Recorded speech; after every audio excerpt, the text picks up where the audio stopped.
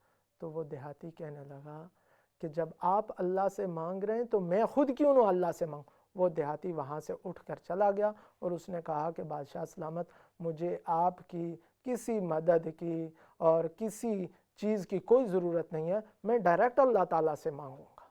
تو دنیا کے جتنے بھی لوگ ہیں، جتنی بھی مخلوقات ہے، وہ ساری کی ساری اللہ کی محتاج ہے، وہ سارے کے سارے اللہ کے منگتے ہیں، وہ سارے کے سارے اللہ کے سوالی ہیں، اللہ کے سامنے ان کی کوئی حیثیت اور وقت نہیں، لہٰذا ہمیں مانگنا ہے تو صرف اللہ سے مانگیں۔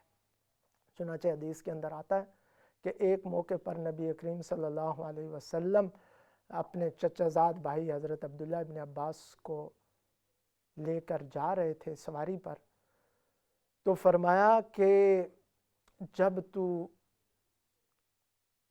مانگے تو صرف اللہ سے مانگ، اللہ کے احکامات کی حفاظت کر، اللہ کے احکامات کی حفاظت کر، اللہ تیری حفاظت کرے گا، اللہ کے احکامات کو پورا کر، اللہ کو اپنے سامنے پائے گا۔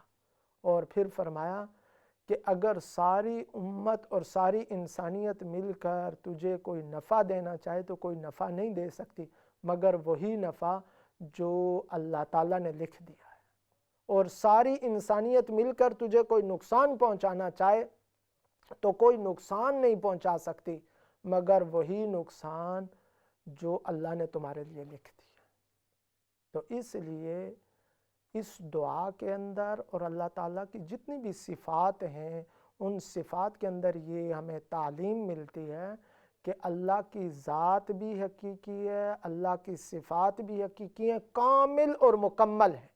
تو اللہ کی جو عطا ہے وہ ڈیفینیٹلی ہو کر رہتی ہے، وہ لازمی انسان کو ملتی ہے بشرطے کہ مانگنے کا سلیقہ اور طریقہ ہے۔ تو اللہم لا مانع لما آتیت، اے اللہ تو جسے عطا کرنا چاہے تو اسے کوئی نہیں روک سکتا، ہمیں بھی عطا کر۔ ایک اور حدیث میں، حدیث قدسی ہے جس کے اندر نبی کریم صلی اللہ علیہ وسلم فرماتے ہیں کہ اللہ تعالیٰ فرماتے ہیں اے انسانو، اگر تمہارے پہلے لوگ، تمہارے بعد والے لوگ، تمہارے زندہ لوگ، تمہارے مردہ لوگ، سارے لوگ ایک جگہ جمع ہو جائیں اور جمع ہو کر مجھ سے مانگیں اور میں ان کے مانگنے کے مطابق ان کی حاجات اور ضروریات کو پورا کر دوں، تب بھی میرے خزانوں میں اتنی کمی بھی نہیں آئے گی کہ جتنی کہ سمندر کے اندر اگر سوئی ڈالی جائے تو سوئی کے ساتھ جتنا پانی لگتا ہے تو اتنی کمی بھی میرے خزانوں میں نہیں آئے گی۔ تو اللہ تعالیٰ کی عطا بھی مکمل ہے، اللہ تعالیٰ کے خزانے ہیں، زمین اور آسمان کے خزانے اللہ تعالیٰ کے ہیں۔ تو لہٰذا یہ دعا ہمیں تعلیم دیتی ہے کہ اللہ کی ذات سے ہی مانگو اور اسی سے ملے گا، اسی کی عطا مکمل اور کمپلیٹ ہے۔ اس کے علاوہ ساری مخلوقات جتنی کی جتنی ہے وہ سارے کے سارے کچھ دے نہیں سکتے، اور اگر دیں گے تو وہ اللہ سے لی ہوئی ہے، اللہ نے انہیں عطا کی ہے، لہٰذا کیا ضرورت ہے ان سے لینے کی، براہ راست اللہ سے مانگ۔ وَلَا مُعْطِيَ لِمَا مَنَعْتَ، اور جسے تو روک دے اسے کوئی عطا کرنے والا نہیں۔ تو جس طرح اللہ کی عطا کامل اور مکمل ہے، اسی طرح اللہ کی منع کرنا کہ اللہ اگر روک دے تو کوئی عطا نہیں کر سکتا، یہ بھی کامل اور مکمل ہے۔ البتہ اس کے اندر یہ ذہن میں رکھنا چاہیے کہ اللہ تعالیٰ کی تو صفات ساری کی ساری اسماء الحسنہ ہیں، اللہ کی جتنے صفات ہیں، اچھی اچھی صفات، وہ ساری کی ساری اللہ تعالیٰ کی ذات میں جمع ہیں۔ ہر عمدہ صفت، ہر اچھی صفت وہ اللہ تعالیٰ کی۔ تو مانے کا مطلب تو ہے روکنے والا، روکنا تو اچھی صفت نہیں ہے۔ اس کا کیا مطلب؟ علماء نے فرمایا ہے کہ روکنا عدل کا تقاضا ہے اور عطا جو ہے یہ فضل ہے۔ مطلب یہ ہے کہ اللہ جب کسی کو دیتا ہے تو اس کا دینا یہ اللہ کی طرف سے انعام ہے. جی کال آ رہی ہے. تو السلام علیکم ورحمۃ اللہ وبرکاتہ. وعلیکم السلام مولانا صاحب، میرا ایک سوال ہے. میں صبح کی نماز پڑھ رہی تھی، 2 سنت میں نے پڑھ لی ہیں. مجھے یاد نہیں ہے میں نے تحیات پڑھا ہے یا کہ نہیں. تو نمبر 2، اگر سنتوں میں نہیں پڑھا تو فرضوں میں مطلب تشدد کر سکتے ہیں؟ سوری، فرضوں میں کیا کر سکتے ہیں؟ نہیں، سنتوں میں مجھے یاد نہیں ہے تحیات پڑھنے کی، میں نے فل پڑھ لی ہے. اچھا، مطلب 2 رکعت میں پڑھ لی ہیں، پھر مجھے یاد آئی کہ میں نے نہیں پڑھا ہے تو میں نے فرضوں میں اس کا سجدہ سہو کر لیا ہے. اچھا، یہ پوچھنا چاہتی ہوں میں. ٹھیک ہے جی. تو اس کا جواب یہ ہے کہ اتحیات اگر آدمی کو شک ہو جائے تو اتحیات کا حکم یہ ہے بنیادی طور پر کہ اتحیات پڑھنا واجب اور ضروری ہے نماز کے لیے. اگر اتحیات آدمی نہیں پڑھے گا تو اس کی نماز صحیح نہیں ہوگی. تو اگر آدمی کو شک ہو جائے تو ایسی صورت میں یہ کرنا چاہیے کہ سنتیں دوبارہ آدمی پڑھ لے، سنتیں ہوں یا فرض ہوں، جو بھی نماز ہو تو اس کو دوبارہ پڑھ لے. فرضوں کے اندر اس کا اعادہ نہیں ہو سکتا، کیونکہ سنت ایک الگ چیز ہے اور فرض الگ چیز ہے. ایک کی غلطی اگر ہو جائے تو دوسرے کے اندر سجدہ سہو نہیں ہو سکتا. تو اس لیے آپ کو چاہیے کہ آپ سنتوں کے اندر اگر غلطی ہوئی ہے تو سنتوں کو دوبارہ پڑھ لیں، یا اسی کو اگر سجدہ سہو کر لیا آخر میں اس نماز کے دوران یاد آ گئی تو اسی سنت کے اندر ہی سجدہ سہو کیے جا سکتا ہے. جی ناظرین، تو ولا معطی لما منعت، جس کو تو روک دے اس کو کوئی عطا کرنے والا نہیں. تو علماء نے فرمایا ہے کہ جو اللہ تعالیٰ کی عطا ہے یہ فضل ہے، اور جو اللہ تعالیٰ کا منع کرنا ہے یہ اللہ تعالیٰ کا عدل ہے. یہ کوئی ظلم کے اندر نہیں آتا کہ اللہ تعالیٰ روک کر کسی سے اپنی نعمتیں روک کر کسی پر ظلم کر رہے ہیں. ایسی السلام علیکم. السلام جی، آپ ٹھیک ہے؟ اللہ کا شکر، آپ ٹھیک ہیں؟ جی الحمدللہ. ایک سوال تھا بھائی، جب ہم باہر جاتے ہیں تو چلتی ہوتی ہے گاڑی تو ہم بیٹھے ہوتے ہیں، تو اس وقت نماز کا ٹائم اگر ہو جائے تو چلتی ہوئی گاڑی میں ہم نماز ادا کر سکتے ہیں؟ جی، چلتی ہوئی گاڑی کے اندر نماز ادا کرنے کے اندر ڈیٹیل یہ ہے کہ ایک ہوتی ہے گاڑی جیسے کار یا بس وغیرہ، اس کے اندر تو نماز نہیں ہو سکتی ایسی صورت میں، کیونکہ ان کو روکا جا سکتا ہے اور روک کر اتر کر نماز پڑھنا ضروری ہے. جہاں تک تعلق ہے جیسے ٹرین ہے تو ٹرین کے اوپر چلتے ہوئے ٹرین پر نماز پڑھی جا سکتی ہے، کیونکہ اس دور کے اندر بھی کشتیوں کے اندر سفر کیا جاتا تھا اور کشتیوں کے اندر اہل ایمان مسلمان جاتے تھے اور وہیں پر نماز پڑھا کرتے تھے. تو لہٰذا ٹرین کے اندر تو نماز پڑھی جا سکتی ہے. فرض نماز کی بات ہو رہی ہے، فرض نماز ٹرین کے اندر پڑھی جا سکتی ہے. عام بس اور کار وغیرہ یہ جو دوسری گاڑیاں ہیں ان کے اندر نہیں پڑھی جا سکتی. البتہ نفل نماز ہے، اگر آدمی کا وضو ہو تو نفل نماز گاڑی کے اندر پڑھی جا سکتی ہے. جس طرف بھی آدمی متوجہ ہو سکے اسی طرف مڑ کر نماز پڑھی جا سکتی ہے. نبی کریم صلی اللہ علیہ وسلم سے منقول ہے کہ آپ صلی اللہ علیہ وسلم نے سواری پر نماز پڑھی اور تو وہ نفل نماز تھی، تو اس لیے نفل نماز پڑھی جا سکتی ہے. فرض نماز نہیں پڑھ سکتے، فرض نماز صرف ٹرین کے اندر پڑھی جا سکتی ہے. السلام علیکم. السلام علیکم مولوی صاحب. وعلیکم السلام.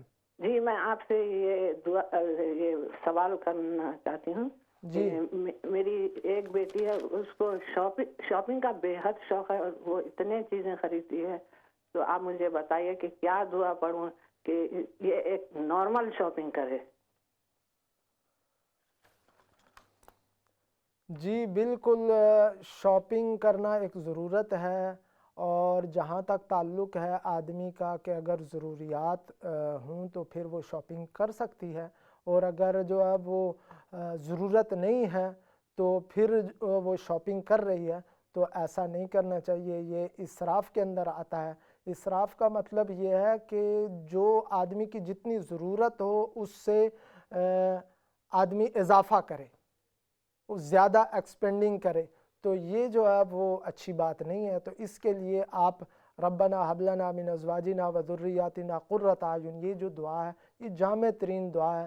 اولاد کی طرف سے آدمی کو کسی قسم کی بھی پریشانی ہو، یہ آیت سورہ فرقان کے آخری رکوع کے اندر آتی ہے۔ سورہ فرقان 18ویں پارے سے شروع ہوتی ہے، 19ویں پارے میں ختم ہوتی ہے، اس کے آخر میں یہ دعا ہوتی ہے۔ تو کسی قسم کی اگر آپ کو اولاد کی طرف سے پریشانی ہو تو آپ یہ دعا پڑھیں گے۔ اس دعا کا مطلب ہی ہے اے ہمارے رب، حب لنا من ازواجنا و ذریاتنا، ہمارے شوہر کو اور ہمارے جو ہے وہ اولاد کو ایسا بنا لے کہ وہ ہماری آنکھوں کی ٹھنڈک بن جائے۔ السلام علیکم۔ وعلیکم السلام ورحمۃ اللہ وبرکاتہ۔ جی مجھے آپ سے عمرہ کے بارے میں سوال پوچھنا ہے۔ میرے جاننے والے عمرہ کرنے جا رہے تو ان کی اگر ہم یہاں سے جب احرام جو عورت پہنتی ہے جی تو اگر انہیں چینج کرنا پڑے کچھ تو کر سکتی ہے کیا؟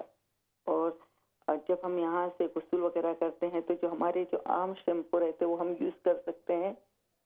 یہ عورتوں کے احرام کی پوچھ رہی ہیں مردوں کے؟ نہیں، عورتوں کے احرام کے عورتوں کے احرام کی۔ جی جی جی، ذرا اس کے بارے میں آپ مجھے بتائیے۔ جی جہاں تک تعلق ہے عورتوں پر کسی قسم کے احرام کی پابندی نہیں ہے کہ کوئی خاص قسم کا احرام باندھے۔ عورتیں تو وہ نارمل کپڑے جو ہیں وہ پہنتی ہیں، پہننے کے حساب سے پابندی نہیں ہے۔ باقی جہاں تک تعلق ہے عورتوں کی احرام کی دوسری پابندیاں، مثال کے طور پر یہ ہے کہ وہ چہرے کو نہیں ڈھانپ سکتیں، اس کے علاوہ خوشبو نہیں لگا سکتیں، بالوں کو نہیں کاٹ سکتیں، اور جو ہے وہ ناخن نہیں کاٹ سکتیں۔ یہ ساری کی ساری پابندیاں تو عورتوں میں کے لیے لازم اور ضروری ہیں۔ کپڑوں کی پابندی عورتوں پر نہیں ہے، عورتیں اپنے نارمل کپڑے ہی پہنیں گی۔ جی ناظرین، تو بات چل رہی تھی وَلَا مُعْطِيَ لِمَا مَنَعْتَ، جس کو اللہ تعالیٰ عطا کرنا چاہے اس کو کوئی روک نہیں سکتا، اور جس کو روکنا چاہے اس کو کوئی عطا نہیں کر سکتا۔ تو اللہ تعالیٰ کی جو صفت معطی ہے، اللہ تعالیٰ کی جو صفت عطا ہے، اس کا تعلق فضل سے ہے۔ اللہ اپنا فضل کرتا ہے، انعام کرتا ہے، مہربانی کرتا ہے تو اللہ تعالیٰ عطا کرتا ہے۔ اور جہاں تک تعلق ہے روکنے کا تو اللہ تعالیٰ عدل کرتا ہے، اور عدل بھی ایک اچھی صفت ہے۔ تو جو آدمی مستحق ہوتا ہے کہ اس کو نہ دیا جائے تو اللہ تعالیٰ اسے روک دیتا ہے۔ کلام اللہ شریف کے اندر فرمایا وَمَا رَبُّكَ بِظَلَّامٍ لِّلْعَبِيدِ، اللہ تعالیٰ بندوں کے ساتھ بالکل ظلم کرنے والا نہیں ہے، ظلم اللہ تعالیٰ کے شان نہیں ہے۔ تو اللہ کا روکنا یہ حقیقت میں عدل کا تقاضا ہوتا ہے۔ یہی حال ہے نفع اور نقصان کا۔ اللہ کی ایک صفت نافع ہے اور ایک اللہ تعالیٰ کی صفت ضار ہے۔ تو نفع اللہ تعالیٰ جو دیتا ہے یہ اللہ کا فضل ہے، اللہ کا انعام ہے، اللہ کا کرم ہے، اور اللہ جو نقصان کسی کو پہنچاتا ہے یہ بندے کا جزائے اعمال ہے۔ ظہر الفساد فی البر والبحر، زمین میں جو بھی فساد ہوتا ہے یہ بندوں کے اعمال کی وجہ سے۔ تو اگر کسی کو کوئی نقصان پہنچتا ہے، کوئی پریشانی پہنچتی ہے، کوئی تکلیف پہنچتی ہے، تو اس کی دو کیٹیگریز ہیں۔ ایک یہ کہ اگر وہ بندہ نیک ہے، اللہ کا برگزیدہ ہے، اللہ کا عبادت گزار ہے، تو وہ اس کے لیے آزمائش ہے، اللہ تعالیٰ اس کے درجات کو بلند کر رہے ہیں۔ اور اگر وہ اللہ تعالیٰ کا نافرمان ہے تو یہ اس کے عمل کی سزا ہے۔ تو یہاں پر بھی یہ کہ اللہ تعالیٰ روک دیتے ہیں تو عدل کا تقاضا ہے، اور جہاں پر اللہ تعالیٰ عطا کرتے ہیں تو اللہ کے کرم کا تقاضا ہوتا ہے۔ چنانچہ ایک موقع پر نبی کریم صلی اللہ علیہ وسلم نے فرمایا کہ کسی آدمی کا کوئی عمل انسان کو جنت میں داخل نہیں کر سکتا جب تک کہ اللہ کا فضل شامل نہ ہو۔ تو جنت کے اندر جو لوگ جائیں گے، اہل ایمان جائیں گے، تو وہ اپنے اعمال کی وجہ سے نہیں بلکہ اللہ کے فضل کی وجہ سے۔ چنانچہ سائل نے سوال کیا، صحابہ نے پوچھا یا رسول اللہ آپ بھی؟ تو آپ صلی اللہ علیہ وسلم نے فرمایا ہاں میں بھی اللہ کے فضل کا اور اللہ کے کرم کا محتاج ہوں۔ تو وَلَا مُعْطِيَ لِمَا مَنَعْتَ، جس کو تو روک دے اس کو کوئی عطا کرنے والا نہیں۔ آگے نبی کریم صلی اللہ علیہ وسلم نے فرمایا وَلَا يَنْفَعُ ذَا الْجَدِّ مِنْكَ الْجَدِّ۔ السلام علیکم ورحمۃ اللہ وبرکاتہ۔ وعلیکم السلام۔ جی میں نے سوال کرنا ہے کہ جو ہم عشاء کی نماز پڑھتے ہیں تو 3 وتر رہ جاتے ہیں، تہجد کے بعد ہم پڑھتے ہیں، تو وتر کے بعد جو پھر 2 نفل پڑھنے پڑتے ہیں۔ جی اس کا یہ ہے کہ آدمی وتر کو آخر میں پڑھنے کی کوشش کرے، آخری نماز آدمی کی وتر ہی ہو۔ تو اگر جو ہے وہ اس کے بعد نفل پڑھنا چاہے تو نفل پڑھ بھی سکتا ہے، اور جو ہے وہ نہ پڑھنا چاہے تو بھی ٹھیک ہے۔ تو لہٰذا وتر کے بعد نفل پڑھ سکتے ہیں، اس کے اندر کوئی حرج نہیں ہے۔ وَلَا مُعْطِيَ لِمَا مَنَعْتَ، جس کو اللہ تعالیٰ روک دے اس کو کوئی عطا کرنے والا نہیں۔ وَلَا يَنْفَعُ ذَا الْجَدِّ مِنْكَ الْجَدِّ، اور اللہ کے ہاں کسی کا مقام اور مرتبہ اللہ تعالیٰ سے اس کو بچا نہیں سکتا۔ مطلب یہ ہے کہ اللہ کے ہاں دنیاوی مقام، کسی کے مال یا کسی کی دولت یا کسی کی بادشاہت کی اللہ کے ہاں کوئی وقت نہیں ہے۔ وہ تو بادشاہوں کا بادشاہ ہے، وہ تو احکم الحاکمین ہے۔ تو دنیاوی جاہ و جلال ہے یا دنیاوی جو سلطنت ہے، اس کی اللہ کے ہاں کوئی مقام اور وقت نہیں۔ ایک کالر ہے ہمارے ساتھ، ان سے بات کرتے ہیں۔ جی السلام علیکم۔ وعلیکم السلام ورحمۃ اللہ وبرکاتہ۔ کیا مفتی صاحب ٹھیک ہے؟ اللہ کا شکر ہے، آپ خیریت سے ہیں؟ الحمدللہ۔ مفتی صاحب مجھے یہ بات کرنی تھی، میں نے کہیں سے سنا تھا کہ جب وضو کرتے ہیں نا تو وضو کے 2 نفل ہوتے ہیں تحیات الوضو، میرے خیال میں تحیات الوضو پتہ نہیں وہ کہتے تھے، وضو کے 2 نفل ضروری نماز سے پہلے ادا کرنے پڑتے ہیں۔ جب آپ جب وضو کر لیتے ہیں نا تو وضو کے 2 نفل جو ہوتے ہیں نا تحیات الوضو کہتے تھے، تو وہ اس کی سمجھ نہیں آ رہی کہ ظہر کی نماز سے پہلے تو چلو فجر کی نماز کا ٹائم سٹارٹ ہو جائے تو وہ وضو کر کے تو 2 نفل وہ پڑھ سکتے ہیں۔ پہلے فجر کی نماز سٹارٹ ہے تو 2 نفل وہ پڑھ سکتے ہیں، تو عصر کی نماز سے پہلے بھی اگر عصر کی نماز سٹارٹ ہو گئی ہے تو 2 نفل وہ جو وضو والے وہ پہلے پڑھ سکتے تو پھر عصر کی نماز ادا کر لیں۔ جی آپ کے سوال یہ ہے کہ تحیۃ الوضو پڑھ سکتے ہیں، تو تحیۃ الوضو پڑھنا یہ سنت ہے، اور یہ اسی وقت ہو سکتا ہے کہ جب نماز کا ٹائم ہو۔ اگر نماز کا ٹائم نہیں ہے تو اس وقت تحیۃ الوضو نہیں ہوگا۔ تو صبح کی نماز کا جہاں تک تعلق ہے کہ صبح کو اگر آدمی 2 رکعت نماز سنت پڑھے گا تو وہی سنت کے جو عمل ہے یہ تحیۃ الوضو سے بھی کافی ہو جائے گا اور تحیۃ المسجد سے بھی کافی ہو جائے گا۔ چونکہ اس وقت نبی کریم صلی اللہ علیہ وسلم سے صبح کی سنتوں کے علاوہ کوئی اور نوافل ثابت نہیں ہے، لہٰذا ایسی صورت میں تو نہ پڑھے۔ باقی جو ہے وہ دیگر اوقات ہیں، ظہر ہے یا عصر ہے یا عشاء ہے، تو ان اوقات میں چونکہ پڑھی جا سکتی ہیں، لہٰذا ایسے اوقات میں پڑھا جا سکتا ہے۔ تو ناظرین، ہمارا پروگرام چل رہا تھا دعاؤں کے بارے میں۔